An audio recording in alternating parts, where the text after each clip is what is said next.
Welcome, friends. My name is Avinash Gorakshakar, and I welcome all of you to another interesting episode of Corporate Face to Face series. Friends, as all of you are aware, we introduce to you emerging companies in this podcast and talk to the promoters and the top managements of such companies. And in this process, we get a lot of valuable information because we talk to the promoters, the top managements, and all our investors can understand these companies in a much better way. And friends, today we are going to talk to another interesting company which is going to hit the capital market very soon. We have Jayesh Logistics Limited, and I have the privilege of having the managing director Mr. Sanjay कुंडलिया. संजय जी बहुत बहुत thanks time देने के लिए. आपसे बात करने के लिए बहुत अच्छा लग रहा है. और we also have mister Surendra Tiwari who is the CFO of the company. Surendra ji आपको भी धन्यवाद. And we also have Mr. Manoj Agarwal, who is the managing principal from the merchant banking side, InCap Advisors Private Limited. So, gentlemen, thank you very much, sir. Without wasting time, sir, पहला सवाल संजय जी आपको कि थोड़ा बहुत company के बारे में बताइए सर. कभी कंपनी आपने शुरुआत की, क्या ये फर्स्ट जनरेशन कंपनी है, क्या आपके पिताजी ने शुरू की थी, और सर हमारा मेन बिजनेस मॉडल क्या है, थोड़ा सा धंधे के बारे में हमको समझाइए और आपकी business journey. Thank you Avinash ji. मैंने ये कंपनी स्टार्ट की 2011-12 में, ये फॉर्मेशन की मैंने कंपनी। उसके पहले मैं प्रोप्राइटरशिप कंपनी में लॉजिस्टिक का काम कर रहा था। और 2014-15 से मेरा एक कोल ट्रेडिंग का बिजनेस भी था जो मेरा प्राइमरी फोकस था, और लॉजिस्टिक में साइड बाय साइड कर रहा था। बट 2014-15 में मेघालय में हम हमारा बिजनेस था कोल का। तो मेघालय में गवर्नमेंट ने बैन कर दिया जो कोल माइनिंग है, सो हमें वहाँ पे अपना ऑपरेशंस बंद करना पड़ा। तो 2014-15 से हम टोटली लॉजिस्टिक्स में फोकस्ड हो गए। और उस टाइम में हमारी टॉप लाइन थी 2 करोड़ के लगभग, जो हमने 2018-19 में 25 गुना बढ़ा करके 50 करोड़ की। और उसके बाद लास्ट ईयर हमारी जो टॉप लाइन है वो 112 करोड़ हमने क्लोज की। और ये this is my first generation business, ये मैंने खुद से ही स्टार्ट किया है। एंड उसके अलावा हम अभी मेजरली B2B सेगमेंट में हैं, जहाँ पे हम जो मेजरली स्टील और सीमेंट जो इंडस्ट्रीज हैं उनको सर्व करते हैं। हमारा एक मेजर ऑपरेशंस है जो हम नेपाल के लिए हम करते हैं। और उसके अलावा हमारी अभी लास्ट 3 सालों से हमने डाइवर्सिफाई करना स्टार्ट किया है अपने ऑपरेशन को। और हमारा जो रेवेन्यू मिक्स है दैट इज 2022-23 की अगर हम बात करें तो हमारा मोर देन 90% है नेपाल से आता था, जो अभी लास्ट ईयर हमारा इस अराउंड 60-40 नेपाल और इंडिया का रेशियो हो गया है। सो मेजरली हम जो फुल ट्रक और फैक्ट्री टू फैक्ट्री हम काम करते हैं। So this is our business model as of नहीं, नाउ। ठीक है. आई थिंक संजय जी एक क्वेश्चन जो बहुत लॉजिकल है, जो इन्वेस्टर्स भी पूछेंगे आपको. सर नेपाल से हाँ। हमारा इतना ज्यादा कनेक्शन कैसा है, क्योंकि this is one area where ज्यादा लॉजिस्टिक कंपनीज हमने देखी नहीं ज्यादा काम करती है, बट आपने कुछ ऐसे कुछ कस्टमर्स बनाए या आपका कोई वहाँ पे नीश है, तो वहाँ पे इसलिए Nepal has been a big kind of revenue contributor for us. इसमें कोई इंपॉर्टेंट वजह है? तो जैसे सर मैं I was born in Bihar, और मैं 97 में कैलकाटा आया था, year 97 for my higher studies. So after completing my graduation in 2002 Calcutta university से, मैंने नेपाल बेस्ड एक लॉजिस्टिक कंपनी है जिसपे मैंने इंटर्नशिप के हिसाब से ज्वाइन किया था। तो वहाँ पे मैंने 3 साल काम किया 2002 से 2004 तक। सो वहाँ से मेरा नेपाल के साथ में एक कनेक्शन स्टार्ट हुआ, जो मुझे एक आप बोलोगे उस टाइम में मैं आई was like first generation business में था मैं। तो वहाँ से मुझे नेपाल का एक बिजनेस करने का आइडिया मिला और वहाँ के क्लाइंट्स को मैंने जाना। बट बहुत लिमिटेड था वो, क्योंकि वो उस टाइम में I was like 22-23 years of age मेरी थी। सो और ये जो है लॉजिस्टिक है, ये कैपिटल एक्सटेंसिव बिजनेस है।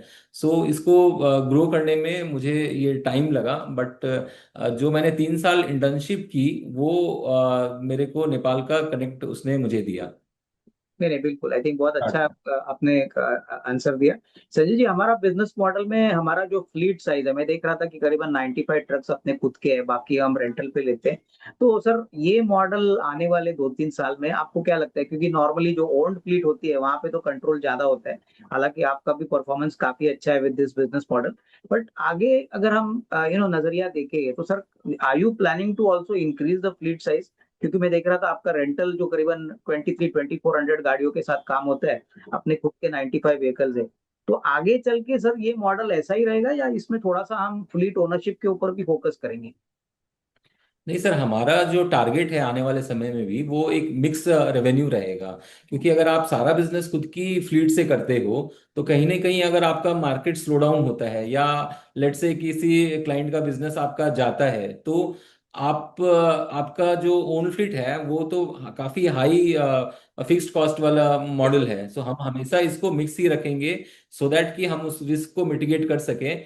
और अभी लेकिन आप अगर इंडिया, अभी हमने इंडिया में एक्सपेंड करना स्टार्ट किया है। सो इंडियन मार्केट की अगर हम बात करें तो अभी 90% से ज़्यादा अनऑर्गेनाइज्ड है। हाँ सो स्टील और सीमेंट की अगर हम बात करें तो एक फ्लीट, अच्छी फ्लीट साइज होना वो हमारे क्लाइंट को कॉन्फिडेंस देती है हाँ। कि हम उनका बिजनेस उठाएंगे और हम उसको सही तरीके से भुगता सकेंगे। सो हमारा जो बिजनेस मॉडल है गोइंग फॉरवर्ड भी हमारा मिक्स ही रहेगा कि हम खुद की फ्लीट भी इंक्रीज करेंगे और प्रोपोर्शनेटली हम मार्केट जो ऑपरेशंस है उसको भी इंक्रीज करेंगे। और गोइंग फॉरवर्ड हम अल्टरनेट फ्यूल का भी प्लान कर रहे हैं पोस्ट आईपीओ, जो कि अभी कार्बन एमिशन को कम करने के लिए काफी जरूरी है। सो वी आर प्लानिंग कि हम एलएनजी और ईवी व्हीकल भी ऐड करेंगे इसमें। ये ठीक है, आई थिंक बढ़िया सर। संजय जी, हमारा ओवरऑल आपने बोला डायरेक्टली हम कस्टमर से बात करते हैं, तो सीमेंट और स्टील का सेक्टर आपने जिक्र किया। तो मुझे बताइए सर, इसमें से कौन कौन से नाम अगर आप शेयर कर पाए कि कौन सी कंपनीज को हम केटर करते हैं, काफी समय से हम करते हैं। और सर हमारे धंधे में रिपीट बिजनेस कितना होता है normally, is it a good proportion of our business? तो सर हम अभी जो हमारे मेजर क्लाइंट हैं तो उसमें जैसे जगदम्बा स्टील है जो नेपाल के टाटा उनको बोला जाता है। उनका मोर देन 50% ऑफ जो नेपाली स्टील मार्केट है उनका शेयर है। उसके अलावा हम स्टील अथॉरिटी के साथ हम काम करते हैं यहाँ लोकली। रश्मि सीमेंट है जो अगेन स्टील का प्लेयर है, वो उनका हम काम करते हैं। हम श्याम स्टील का काम करते हैं। हम आरती स्ट्रिप्स जो है, जो एक भूषण ग्रुप कंपनी है, हम उनका काम करते हैं, वो नेपाल बेस्ड है। और ओके। विशाल ग्रुप का हम काम करते हैं। उसके अलावा हम मार्क्स लाइन है जो सबसे बड़ी शिपिंग लाइन है उसका हम काम करते हैं। डावर नेपाल के हम 10 साल से ज़्यादा पुराने वेंडर हैं। और हमारा कोई भी customer sir it is like 5 साल से पुराने हैं सारे। तो अच्छा। वंस एक बार हमारा कस्टमर हमसे ज्वाइन होता है तो ये इट इज़ लाइक ए रिटर्नरशिप, क्योंकि हमारा जो सर्विस के लिए कमिटमेंट है और जो क्लाइंट सेंट्रिक अप्रोच है, तो आई थिंक कि और ये एक अचीवमेंट है हमारा कि हम एक एक ऐसे हम we are not the single service provider to them, but still हम उनका पूरा का पूरा ऑर्डर हम उठाने की कैपेसिटी रखते हैं। जैसे अभी हमने हमारा एक इंपोर्टर है जिसने 1 लाख टन जो एचआर कॉइल इंपोर्ट की। और आप सोचो कि उसका हम पे इतना ट्रस्ट है कि उसने पूरा का पूरा कार्गो हमें सिंगल हैंडेडली हैंडल करने के लिए दिया। तो जनरली नहीं होता है कि बड़े क्वांटिटी में आप 4 प्लेयर्स को दे देते हो कि आपका एक सर्विस का कोई इशू नहीं आए। बट हमारा हमारा जो सर्विस करने का अप्रोच है वो इतना ट्रस्ट वर्दी है कि क्लाइंट हम पे पूरा ट्रस्ट, ऑर्डर को देने का ट्रस्ट करता है। सो क्लाइंट के साइड से वी आर वेरी आप बोल सकते हैं कॉन्फिडेंट। और अभी जैसे हम इंडिया में भी हम ग्रो कर रहे हैं तो हमारा यही अप्रोच रहेगा सर। नहीं नहीं, बढ़िया। आई थिंक ये सुन के बहुत अच्छा लगा कि 5 साल से भी पुराने कस्टमर्स है। सर ये क्लियरली आपकी क्रेडिबिलिटी प्रूव करते हैं कि धंधा बहुत ही अच्छी तरह से कस्टमर को पसंद आ रहा है। संजय जी मुझे बताइए, अभी थोड़ा बहुत मैक्रो बताइए। अभी इंडिया में तो आपको पता है जीडीपी ग्रोथ बढ़ रहा है, इंफ्रास्ट्रक्चर पे भी मोदी जी ने बहुत फोकस किया है। तो लॉजिस्टिक तो आपको भी पता है कि it is a function of the economic growth. Economy बढ़ेगी, इंफ्रास्ट्रक्चर ग्रोथ आएगा तो लॉजिस्टिक भी बढ़ेगा। तो यहाँ का जो मार्केट है, नेपाल में तो आप काफी बड़े हो, लेकिन ओवरऑल इंडिया में कौन कौन से स्टेट्स में आपको लगता है कि आपको धंधा मिलेगा, या मेरे ख्याल से आपको मार्केट कैसा लग रहा है अगले 2-3 साल की बात करें तो what is the outlook which company shares, और सर ये मार्केट को हम कैसे कैपिटलाइज करेंगे, थोड़ा बहुत इसके बारे में बताइए। सर इंडियन मार्केट की अगर हम बात करें तो वेस्ट बंगाल जो है इटसेल्फ एक बड़ा स्टील प्रोड्यूसिंग स्टेट है। इसके अलावा हमारा जो नेक्स्ट प्लान है वो हम रायपुर में हम अपनी ब्रांच करने वाले हैं नवंबर मंथ में, जो अगेन स्टील और सीमेंट का एक बड़ा हब है। और हमारा जो टारगेट है वो गोइंग फॉरवर्ड हम ईस्ट और वेस्ट के साइड में जाने वाले हैं। तो वहाँ से हम कंज्यूमर और प्रोडक्शन दोनों को काटर करने का हमारा प्लान है। और इंडियन सर आप लॉजिस्टिक इंडस्ट्री की बात करें तो ये लगभग $500 बिलियन की इंडस्ट्री है। और जो अभी गवर्नमेंट का फोकस है इंफ्रास्ट्रक्चर और डेवलपमेंट पे, तो स्टील और सीमेंट जो है ये सबसे ज्यादा इसमें रोल प्ले करता है, आप कह सकते हैं। सो गोइंग फॉरवर्ड सर हमारा जो है बिजनेस साइड से अगर हम बात करें तो we are very very positive कि हम इंडिया में भी अच्छा परफॉर्म कर पाएंगे। और इसके अलावा सर हम नॉर्थ ईस्ट जो है वहाँ पे भी हम ऑलरेडी हम काम करते हैं, बट हमारा जो नेक्स्ट 3 मंथ्स में हम वहाँ पे भी अपनी ब्रांच ऑफिस करके वहाँ से भी जो है बिजनेस बढ़ाने का टारगेट कर रहे हैं सर। मैं समझ गया। सर मेरे को बताइए, ये धंधे में लॉजिस्टिक के बिजनेस में जब आप एग्जिस्टिंग कस्टमर्स के साथ काम करते हो तो कुछ कॉन्ट्रैक्ट होता है कि भाई ये आपका कंसाइनमेंट है तो ये प्राइसिंग चलेगी depending on the volume of the consignment. So pricing sir क्या कोई फिक्स्ड एग्रीमेंट होता है या इट इज डायनेमिक, कि जैसे क्वांटिटी बदलती है, जैसे आपका कॉस्ट जो पेट्रोल आई मीन डीजल का है या कोई दूसरा ओवरहेड बढ़ता है तो उसके हिसाब से प्राइसेस देते हैं? और दूसरा क्वेश्चन जो इससे रिलेटेड है सर, मेरे को बताइए ये क्या रोलिंग बिजनेस आपको आते रहता है कस्टमर से, या कोई ऑर्डर बुक के साथ आप काम करते हो कि भाई इतना काम है तो इतने ट्रक लगेंगे, इतने जगह पे सामान पहुंचाना है, तो how does this entire thing work? तो सर अगर हम बिजनेस मॉडल की बात करें तो हम जनरली फैक्ट्रीज को सर्व करते हैं, स्टील हो चाहे सीमेंट हो। और उनका हम जो है कंसाइनमेंट वाइज ही हमें कॉन्ट्रैक्ट मिलता है। एज बिकॉज कि उनको जहाँ से मटेरियल सस्ता मिल रहा है वो वहीं से लेते हैं। बिल्कुल। उनका कोई बैक टू बैक अरेंजमेंट नहीं रहता है कि यहीं से हमें मटेरियल लेना है।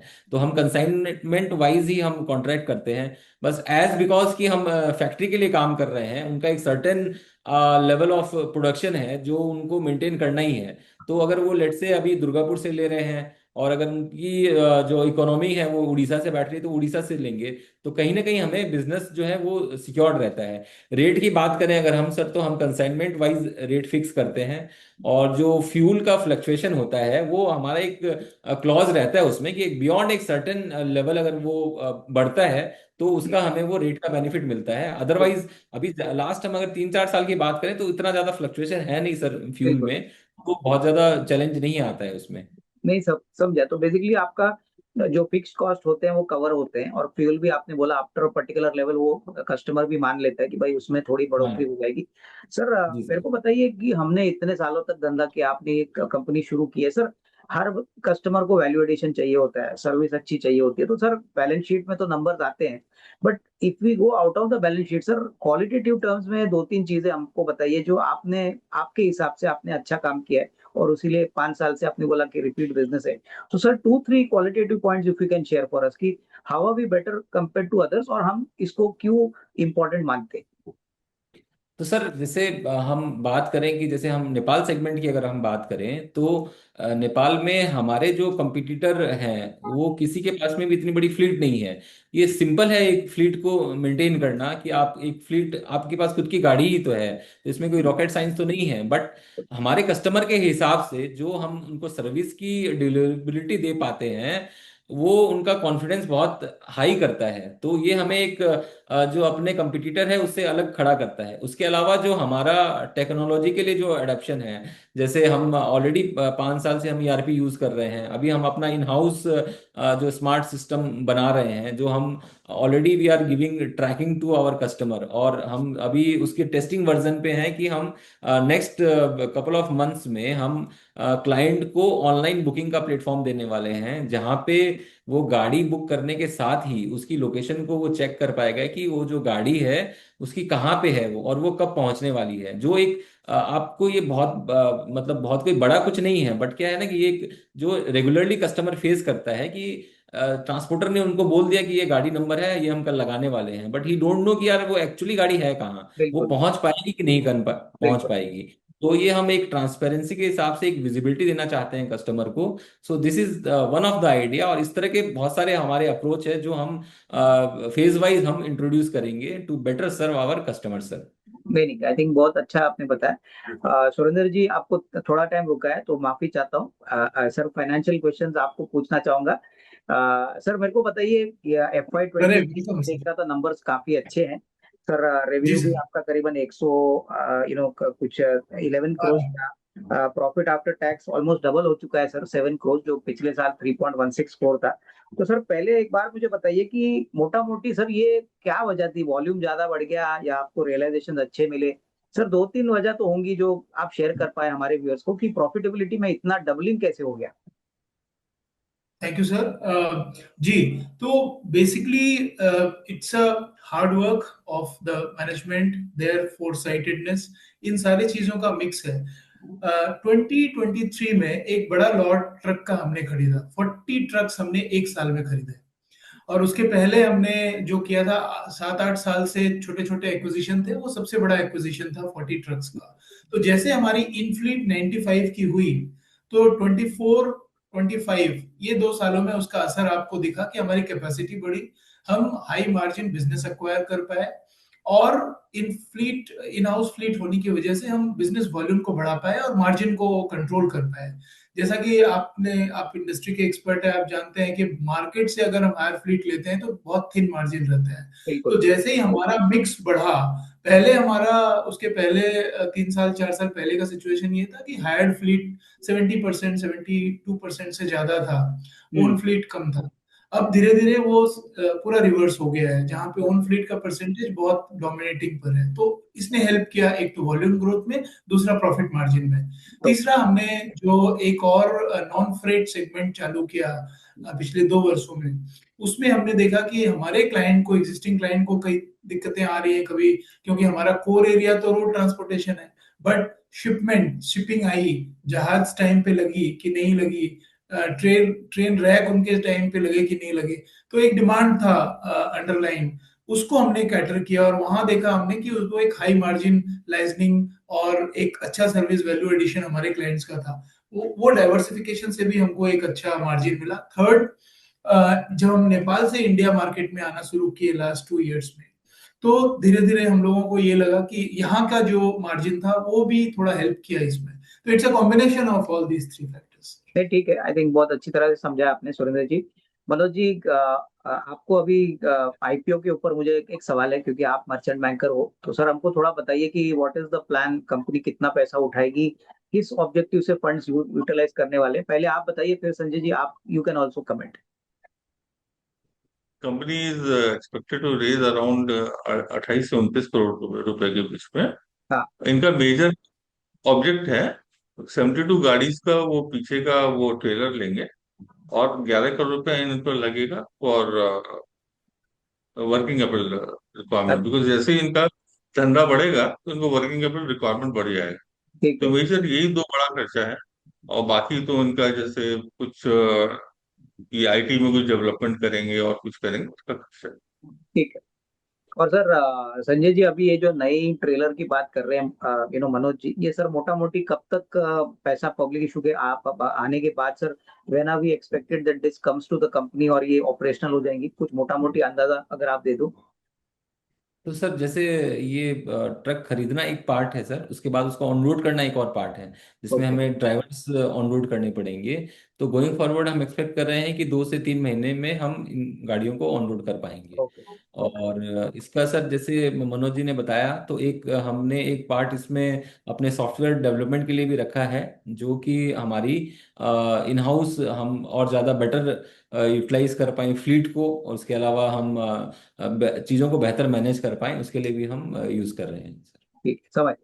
अच्छा, अभी सुरेंद्र जी एक फाइनेंस क्वेश्चन है जो आपसे चाहता हूँ। मुझे बताइए सर, मोटा मोटी हमारे धंधे में जो वर्किंग कैपिटल साइकिल है, अब वैसे तो आपके ऑपरेटिंग कैश फ्लोज पॉजिटिव है, अच्छे हैं, बट सर मोटा मोटी वर्किंग कैपिटल साइकिल हमारे धंधे में क्या होता है? क्या कोई कस्टमर को हम सामान डिलीवर करते हैं तो उसके पहले कोई एडवांस या एडवांस नहीं मिला तो सर वो पैसा हमको कितने जल्दी मिलता है? यानी कैश फ्लो का साइकिल मुझे जरा रफली बता दीजिए। जी, तो इसमें आप देखें तो अप्रोक्सीमेटली 90 to 95 डेज ये एक पूरा कैश फ्लो कन्वर्जन में लगता है। तो डेटर्स का, रिसीवेबल्स का वो रेंज रहता है। थोड़े बहुत स्पाइक्स होते हैं, सीजनैलिटी कहीं हो गया, फॉर एग्जांपल लास्ट क्वार्टर में ऐसा कुछ थोड़ा स्पाइक वहां देखने को मिलता है, बट बाय एंड लार्ज हमारा, अगर हम फाइनेंशियल ईयर 25 की बात करें, तो हमारा वर्किंग कैपिटल साइकिल 89 डेज का था। और हम गोइंग फॉरवर्ड फाइनेंशियल ईयर 26 में ये टारगेट बिकॉज इन्वेंट्री हमारे है नहीं, तो जो बेसिकली कॉन्स्टिट्यूएंट्स है वो डेटर्स और क्रेडिटर्स के लिए है। Correct. तो हमारा 54 डेज का टारगेट है अगले साल का, बिलो 60 डेज हम लोग अचीव कर पाएंगे। ये अच्छी बात है दैट इज सर। आपको तो वर्किंग कैपिटल का पैसा भी मिलेगा, जैसे मनोज जी ने कहा आईपीओ से अगर जी पैसा जी। आता है तो सर वो भी आपके लिए एक बेनिफिट होगा कि वर्किंग कैपिटल फंडिंग आपको मिल जाएगी। तो very nice to hear. Sir Sanjay ji मुझे अभी बताइए कि विदाउट गिविंग फिगर, देखिए अभी तो हम लोग अक्टूबर में है, अभी तो आधा साल तो खत्म हो चुका है। कंप्लायंस के पॉइंट ऑफ व्यू से मैं आपको कोई नंबर पूछूंगा नहीं, बट मोटा मोटी सर आपके जो कस्टमर्स है, आपके जो सेल्स टीम है, वो आपको बताती होंगी कि क्या हो रहा है, माहौल कैसा है। क्योंकि देखिए अभी मैं सुन रहा था कि जीएसटी की कट के बाद तो बहुत सारा डिमांड अक्टूबर टू दिसंबर के क्वार्टर में एक्सपेक्टेड है। और स्पेसिफिकली ई कॉमर्स की बात करें, स्टील की बात करें, सीमेंट की बात करें, तो कंजम्पशन बढ़ रहा है। तो इसका असर हमारे लिए कैसे होगा? क्या हम मान के चले कि पिछले साल जो साल था उसके थोड़ा सा बेहतरीन हम इस साल काम करेंगे FY 26 के लिए? विदाउट गिविंग नंबर सर बताइए। तो सर जैसे हमारा जो बिजनेस प्लान है, हम इंडिया में एक्सपैंड कर रहे हैं। और इंडियन स्टील मार्केट और सीमेंट मार्केट इटसेल्फ जिस मार्केट पे हम सर्व करते थे, उससे 100 से ज़्यादा गुना बड़ा है। तो और हमारे जैसे प्लेयर्स के लिए अपॉर्चुनिटी काफ़ी है। तो हम लास्ट ईयर से इस साल में हमने अच्छा परसेंटेज ग्रो किया है फर्स्ट 2 क्वार्टर में। और हम इसी ट्रेंड को एक्सपेक्ट कर रहे हैं कि आगे भी हम इसी तरह से ग्रो करेंगे। सो सर्टेनली जो है हमारे हाथ में जितने ऑर्डर्स हैं, और जो हमने जो क्लाइंट को ऑलरेडी पिच इन कर रखा है, जिनका हम पोस्ट आईपीओ वंस अभी, क्योंकि अभी हमारी सर जितनी फ्लीट है और जो इंफ्रास्ट्रक्चर है वो एग्जिस्टिंग क्लाइंट को सर्व करने में ही यूटिलाइज हो जाता है। क्योंकि आप देखते हैं कि हम मार्केट से भी फ्लीट हायर करते हैं। सो जैसे ही हम अपनी फ्लीट की साइज को बड़ा करेंगे, हमारी वर्किंग कैपिटल थोड़ी और बढ़ेगी, तो हम जो है बिजनेस को और ज्यादा उसको ग्रो करेंगे सर। मेरे ठीक है, आई थिंक बढ़िया। सर अभी एक सवाल जो काफी इन्वेस्टर्स जानना चाहेंगे, आपने कंपनी खड़ी की है तो सर पब्लिक इशू हो रहा है, तो आपके लिए बड़ी अचीवमेंट है कि company is now going public. Sir functionally sir Sanjay ji आपका क्या रोल है? न्यू बिजनेस लाना या एग्जिस्टिंग कस्टमर्स को रिलेशनशिप मेंटेन करना? टीम तो आपकी होगी बड़ी, पर sir as a promoter and MD, sir, what is the main functional role in our company from your side? तो सर जैसे हमारा जो एग्जिस्टिंग बिजनेस है वो तो सारा सेट है। तो मेरा जो फोकस रहता है वो नया एरियाज आइडेंटिफाई करना, ठीक है, नया सेगमेंट आइडेंटिफाई करना, उसकी रिसर्च करना, और उसको कैसे हम क्या बोलते हैं, उसको हम कैसे जमीन पे ला सकते हैं। जैसे हमारे 3-4 प्लान्स हैं। जैसे हम मल्टी मॉडल लॉजिस्टिक्स में जाने का हमारा अपकमिंग प्लान है कि हम मल्टी मॉडल लॉजिस्टिक्स स्टार्ट करेंगे, जो अपने आप में एक और एंड टू एंड सॉल्यूशन देंगे, जो अपने आप में एक बहुत बड़ा ये इंडस्ट्री है, ठीक है, जिसमें आप कार्बन एमिशन को भी कट कर सकते हो। कि आप जितना ज़्यादा रोड यूज़ करते हो उतना ज़्यादा कार्बन एमिशन होता है, तो वो भी कम होगा। और जो रोड है वो सबसे महंगा ट्रांसपोर्टेशन का मोड है। तो रेलवे जो है उससे सस्ता है और वाटरवेज उससे सस्ता है। तो अगर मैं सर अपने बारे में हमारी कंपनी का एक अचीवमेंट बताना चाहूँ, तो we were the first to move. जो इंलैंड वाटरवेज का मूवमेंट हुआ था उसमें हमने फर्स्ट माइल और लास्ट माइल हमने डिलीवर किया था। जो यहाँ से कलकत्ता से वाराणसी गया थे कंटेनर, 16 कंटेनर गए थे पेप्सी के, जो हमने मूव किया था। तो हमारा सर ये शुरू से रहा है कि नए नई चीज़ों को ढूंढना और खोजना, और उसको फिर डेवलप करना। सो आप 10 तरह की चीज़ें ट्राई करते हो तो 2-3-4 चीज़ें उसमें अच्छी क्लिक करती है। तो ये जो है मेरा मेन फोकस रहता है। और एक बार उसको जब तक वो स्ट्रीमलाइन नहीं हो जाए तब तक मैं उसमें इंगेज रहता हूँ। और जैसे ही वो स्ट्रीमलाइन हो जाता है देन फिर वो टीम अपने आप ही उसको कैरी फॉरवर्ड कर लेती है। नहीं, आई थिंक बहुत अच्छी तरह से समझा है संजय जी। संजय जी अभी आखिरी सवाल जो बहुत इंपॉर्टेंट है, हम हर प्रमोटर को पूछते हैं कि सर देखिए हमने कोविड देखा है, अभी तो सब कुछ नॉर्मल हो चुका है, everything is back to normal, but sir हमारे धंधे में कस्टमर को अगर पकड़ के रखना है और धंधा कंटिन्यूअसली मिलना है, तो sir what is the most important risk in our business? हमारे धंधे में देखिए हर धंधे में तो रिस्क होता ही है, but typically as a logistic player sir what is the most important risk you monitor every day? Sir इसके बारे में बताइए। तो सर अगर हमारे धंधे में रिस्क की बात करें, तो अगर हम किसी लेन पे अगर हम काम कर रहे हैं और उसमें अगर कस्टमर के पॉइंट ऑफ व्यू से कोई डिस्टरबेंस आता है तो वो एक चैलेंज हो जाता है।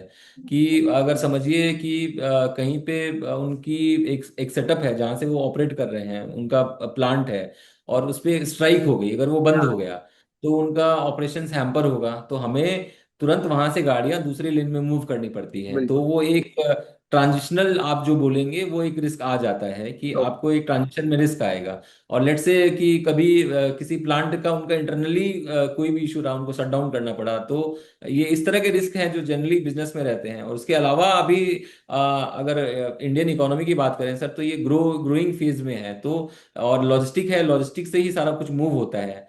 तो ऐसा कोई चैलेंज नहीं आ रहा है। और जैसे कि सर जितना बड़ा अनऑर्गेनाइज मार्केट है और आप अगर अच्छी सर्विस प्रोवाइड करते हो तो काम की सर कमी नहीं रहती है। तो काम के साइड से सर ऐसा कोई रिस्क नहीं रहता है। बट जो ट्रांजिशनल रिस्क होता है कि आपको एक एक लेन से दूसरे लेन में कन्वर्ट करना है, तो वो एक रिस्क रहता है हमेशा सर। नहीं बिल्कुल। संजय जी एक बात बताइए, आई थिंक सुरेंद्र जी भी कमेंट करेंगे सर। हमारे धंधे में सर वर्किंग कैपिटल कितना इंपॉर्टेंट होता है? क्योंकि देखिए आपका business is all capex heavy भी है। आपने बोला कि भाई हम रेंटेड गाड़ियां भी लेते हैं, लेकिन वर्किंग कैपिटल मैनेजमेंट भी उतना ही क्रिटिकल होना चाहिए ना, क्योंकि कस्टमर पैसा देगा तो ही आपकी कैश रोल ओवर होगी। तो do you think this is also very critical? आपका तो सिस्टम होगा कि टाइम टू टाइम आप फॉलो अप करते होंगे कस्टमर से, भाई काम हो गया है, भाई पैसा टाइम पे आना चाहिए। तो इज दिस अ रिस्क और ये कंफर्टेबल है अभी एज ऑफ नाउ? टाइट है, border line I would say. It is not very easy. क्या होता है, अपफ्रंट हमें पेमेंट करने पड़ते हैं। बिल्कुल। हमने गाड़ी लगा दी और उसी समय गाड़ी में तेल चाहिए, फ्यूल हाँ। लोड करा दिया, ड्राइवर को खर्चे चाहिए, वो रोज रोड पे चल रहा है, तो जब बराबर। तक वो रोड पे है, वो खर्चे चाहिए, तो सारे एडवांस में पेमेंट हमें करने पड़ते हैं। बिल्कुल। और अल्टीमेटली हमारा जो पेमेंट आने वाला है क्लाइंट से, वो तो एक मार्केट बिल्कुल। डिमांड सप्लाई के ऊपर है, और वो ज्यादा है, हम ज्यादा पुश भी नहीं कर सकते। But at the same time there is a definitely वही एक आर्ट रहता है, चूजिंग द हाँ। Clients, right kind of client, margins and etcetera. और एक लेवल आप अचीव कर लेते हो तभी आप हाँ। उस पोजीशन में आते हो, otherwise we are as good as you know the customer. Exactly. तो ये डेफिनेटली रहता है, पेमेंट का एक साइकिल है, और उस चीज में क्रेडिट टीम हमारी लगी रहती है पेमेंट कलेक्शंस को लेकर के और सारी चीजों को लेकर के। But it is a tight rope to walk on, और इसीलिए हाई ग्रोइंग फेज में हमें वर्किंग कैपिटल की रिक्वायरमेंट है। और ये भी एक मेजर रीजन है हमारा एक्सपेंशन का, जो आईपीओ मनी के लिए एक मेजर कंट्रीब्यूशन इसमें जाने वाला है। तो दैट नहीं will help us grow without worrying कि थोड़ा बहुत डिले भी अगर है तो हम हैंडल कर लेते हैं, बट क्लाइंट को और ज्यादा हम ग्रो कर सकते हैं और रिस्क दे सकते हैं। नहीं, आई थिंक बिल्कुल सही कहा अपना सुरेंद्र जी। आई थिंक एनीवे मुझे लगता है कि सर आपका जो टीम है, जो ट्रैक रिकॉर्ड है, आगे भी अच्छा ही चलेगा और निवेशकों को बहुत अच्छा बेनिफिट मिलेगा। सर बहुत बहुत धन्यवाद। बहुत अच्छी जानकारी आप सभी लोगों ने दी। तो संजय जी, सुरेंद्र जी और Manoj ji, best wishes from my side sir, आपकी टीम के लिए आपको। और सर पब्लिक इशू के लिए भी बहुत बहुत कॉन्ग्रेचुलेशन सर। बहुत बढ़िया एक्सपेक्टेशन, आई मीन मुझे लगता है बहुत अच्छा सब्सक्राइब होगा और लॉन्ग टर्म में जरूर आपके साथ बातचीत करेंगे। बहुत बहुत धन्यवाद। धन्यवाद अविनाश जी, धन्यवाद। Thank you Avinash ji, so nice of you. Yeah. Thank you. आपने टाइम दिया हम लोग